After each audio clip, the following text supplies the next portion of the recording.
Assalomu alaykum. Xabar 24 kanali o'z ishini boshladi. Kanalimizda birinchi bo'lsangiz, podpisatsiya va qo'ng'iroqchani bosib qo'yishni unutmang. Bugun dasturimizda Tolibon Rossiyaning Ukrainaga bosqiniga munosabat bildirdi. Rossiya qo'shinlari Kiyevga yurish boshladi. Dard ustiga chipqon Xitoy qiruvchi samolyotlari Tayvanga kirdi. Asirga olingan rus zobitlaridan biri ko'rsatma bermoqda. Sovet bayrog'i qadalgan tank Xerson hududi tomon harakatlanmoqda. Checheniston rahbari Ramzan Kadyrov askarlarni Ukrainaga yubormoqda. O'zbekiston fuqarolari Polsha orqali evakuatsiya qilinadi. Endi esa shu va boshqa xabarlar tafsiloti bilan batafsil Xabar 24 kanalida kuzatib borishingiz mumkin. Sovet bayrog'i qadalgan tank Xerson hududi tomon harakatlanmoqda. Avvalroq AQSh prezidenti Putinning maqsadi SSRni tiklash ekanligini ta'kidlagandi. Checheniston rahbari Ramzan Kadyrov askarlarni Ukrainaga yubormoqchi. U Ukraina prezidenti Zelenskiyga murojaat qilib Putindan kechirim so'rashi kerakligini aytdi. Rossiya qo'shinlari Kiyevga yurish boshladi. Rossiya qo'shinlari Ukraina bo'ylab Kiyev tomon harakatlanmoqda. Bu haqda Ukraina mudofaa vaziri o'rinbosari Anna Malyar ijtimoiy tarmoqdagi sahifasida ma'lum qildi. Ichki ishlar vazir maslahatchisi Anton Gerashchenko esa bugun eng og'ir kun bo'lishni, dushmanning rejasi Ivankov va Chernikov tomonidan Kiyevga tank koloniyalari bilan bostirib kirish ekanligini ta'kidlagan. Uning ma'lumotlariga ko'ra, 25 fevral kuni ertalab rus tanklari va texnikalari Ivankovo qishlog'idan Kiyev yo'nalishi bo'ylab yo'l olgan. Avvalroq Rossiya zirhli texnikalarni to'xtatish uchun qishloq yaqinida ko'prik portlatib yuborilgani xabar qilingandi. Kiyev yaqinidagi Vishgorodda juma kuni ertalab artilleriya o'qlari tovushlari eshitilgan. Shuningdek, Rossiya harbiy texnikasining Sumi viloyatidagi harakati haqida ham ma'lum qilingan. Bugun ertalab Kiyevda yana xavf signali chalindi. Aholidan zudlik bilan boshpana topish so'raldi. Rossiya Federatsiyasi Mudofaa vazirligi hozircha Ukrainadagi mavjud vaziyatga izoh bermadi. Dard ustiga chipqon Xitoy qiruvchi samolyotlari Tayvanga kirdi. Rossiyaning Ukrainadagi maxsus operatsiyasi boshlangan kun 24 fevralda Xitoyning 9 ta samolyoti Tayvan hududiga kirdi. Tayvan harbiy departamentining ma'lum qilishicha, missiyada Xitoyning 8 ta J-16 qiruvchi samolyoti va bitta Y-8 razvedka samolyoti Tayvan nazorati ostidagi Pratas orollari shimoli-sharqidagi hudud ustidan parvoz qilgan. Mamlakat harbiy havo kuchlari hujumni qaytargan. Xitoy o'z hududi deb hisoblagan Tayvan muntazam Xitoy havo kuchlarini bosib olishga urinishlar haqida xabar berdi. Ta'kidlanishicha, Tayvan hukumati jangovar tayyorgarlik darajasini oshirgan. Rasmiylar Xitoy Ukraina inqirozidan foydalanib, orol tomon harakatlanishdan xavfsirab, Ukrainadagi vaziyatni diqqat bilan kuzatib bormoqda. Xitoy Mudofaa vazirligi matbuot kotibi Tayvan Xitoyning asosiy muammosi ekanligini va ular chet el aralashuviga toqat qila olmasliklarini tasdiqlagan. Ayni paytda AQSh prezidenti Jo Bayden ma'muriyati Tayvanga ko'proq resurslar ajratishni rejalashtirmoqda.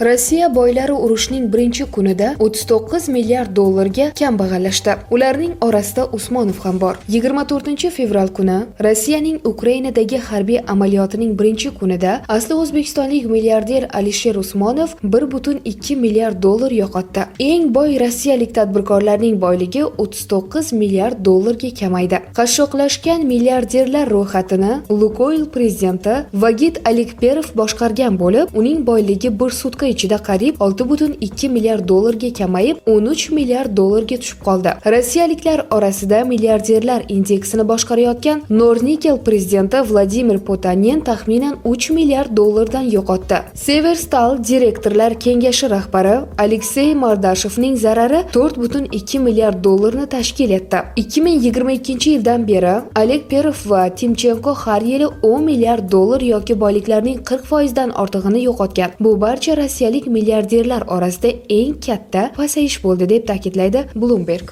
Anonymous xakerlari Rossiyaga kiberhujum ochdi. Anonymous xalqaro xakerlar tarmog'i Rossiyaga kiberhujumlar uyushtirganini ma'lum qildi. Qayd etilishicha, Rossiyaning internet provayderlari Kreml va Federal monopoliyaga qarshi xizmatining rasmiy veb-saytlari ham hujumga uchragan. Ukraina manbalariga ko'ra, xakerlar guruhi Rossiya Mudofaa vazirligi veb-saytini buzgan va hozirda Rossiya qo'shinlari Kiyevni ham keng ko'lamli bombardimon qilishga tayyorlanayotganligi haqida xabar bergan. Ma'lumot o'rnida kompyuter hodisalari bo'yicha milliy muvofiqlashtirish markazi Ukrainada davom etayotgan harbiy operatsiya fonida Rossiya axborot resurslariga, shu jumladan muhim axborot infratuzilmasi obyektlariga kompyuter hujumlari intensivligining kuchayishi xavfi haqida ogohlantirgan. Asirga olingan rus zobitlardan biri ko'rsatma bermoqda. U Belarus tomonidan kelgani, nima maqsadda hujum qilinayotganligini bilmasligini va mashg'ulotlardan keyin uyga qaytyapmiz deb o'ylaganligini aytmoqda. O'zbekiston fuqarolari Polsha orqali evakuatsiya qilinadi. O'zbekiston Respublikasining Ukrainadagi elchixonasi fuqarolarning O'zbekistonga ketish uchun Polsha chegarasini kesib o'tish tartibini tanishtirdi. Unga ko'ra, Lvov shahriga kelgan fuqarolar diaspora vakili Saliyev Maruf bilan bog'lanib, ro'yxatni shakllantirish uchun unga o'z ma'lumotlaringizni taqdim etish so'raladi. Eslatib o'tamiz, chegarani kesib o'tish faqat O'zbekistonning Ukraina va Polshadagi elchixonalari vakillari hamrohligida avtobuslarda markazlashgan holda amalga oshirilishi mumkin. Boshqa barcha holatlarda fuqarolar chegarada muammoga duch keladi. Shuningdek, e'tiboringizni evakuatsiya qilinganlar ro'yxatini tuzishda ayollar, bolalar, talabalar va qariyalarga birinchi o'rinda turishiga qaratmoqchimiz. Sizni ishontirib aytmoqchimizki, biz barcha fuqarolarimizni xavfsiz evakuatsiya qilish uchun barcha imkoniyatlarimizni ishga solamiz, deyiladi xabarda. Tolibon Rossiyaning Ukrainaga bosqiniga munosabat bildirdi. Afg'onistonning Tolibon tuzgan hukumati Ukrainadagi mojaro tomonlarini muzokara stoliga o'tirib, yuzaga kelgan muammolarni tinch yo'l bilan hal qilishga chaqirmoqda. Bu haqda Afg'onistonning Tolibon tuzgan hukumatidagi Tashqi ishlar vazirligi matbuot kotibi Abdul Qahar Balxiy o'zining Twitterda yozgan. Qayd etilishicha, Tolibon Rossiyaning Ukrainaga hujumini diqqat bilan kuzatib bormoqda. Ular tinch aholi qurbon bo'lishdan qo'rqmoqda va tomonlarni shiddatli janglardan tiyishiga chaqirdi. Bundan tashqari Tolibon Ukrainadagi afg'on talabalari va muhojirlarni qutqarish haqida g'amxo'rlik qilishga chaqirdi. Zelenskiy bunkerga yashirindi. Ukraina prezidenti Vladimir Zelenskiy yashirib qo'yildi. Rossiya qo'shinlari Kiyevga yaqinlashayotgan bir vaqtda Zelenskiy bunkerga olib ketildi, deyiladi xabarda. Bunker Kiyevda yoki boshqa joyda ekanligi noaniqligicha qolmoqda. Urushning bahosi: Yevropa kattasi Rossiyani qanday sanksiyalar kutayotganligini aytdi. Yevropa komissiyasi prezidenti Ursula von der Leyen maxsus murojaat bilan chiqib, Ukraina xalqi bilan birdamligini bildirdi va Rossiyani Ukrainaga ochiq tajovuzkorligi uchun kutayotgan katta sanksiyalar mohiyatini ochib berdi. Ukrinform xabariga ko'ra, uning murojaatining to'liq matni Yevrokomissiya saytida e'lon qilingan. Bugun ertalab rus qo'shinlari erkin va suveren mamlakat bo'lgan Ukrainaga bostirib kirishdi. Yana bir bor Yevropaning markazida begunoh ayollar, erkaklar va bolalar o'lmoqda yoki hayotlari uchun qo'rquvda. Biz bu vahshiy hujumni va uni oqlaydigan beadab dalillarni qoralaymiz.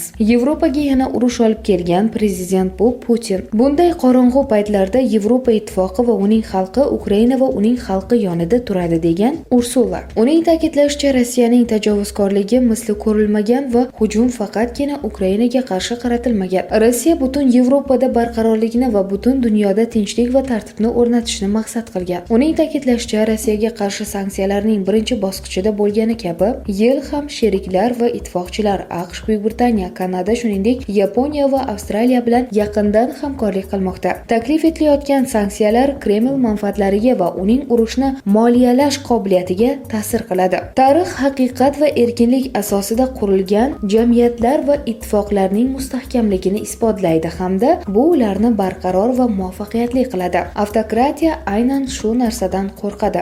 Yevropa ittifoqi Ukraina va uning xalqi yonida, biz uni qo'llab-quvvatlashda davom etamiz. Ukraina g'alaba qozonadi, deya ta'kidladi Ursula.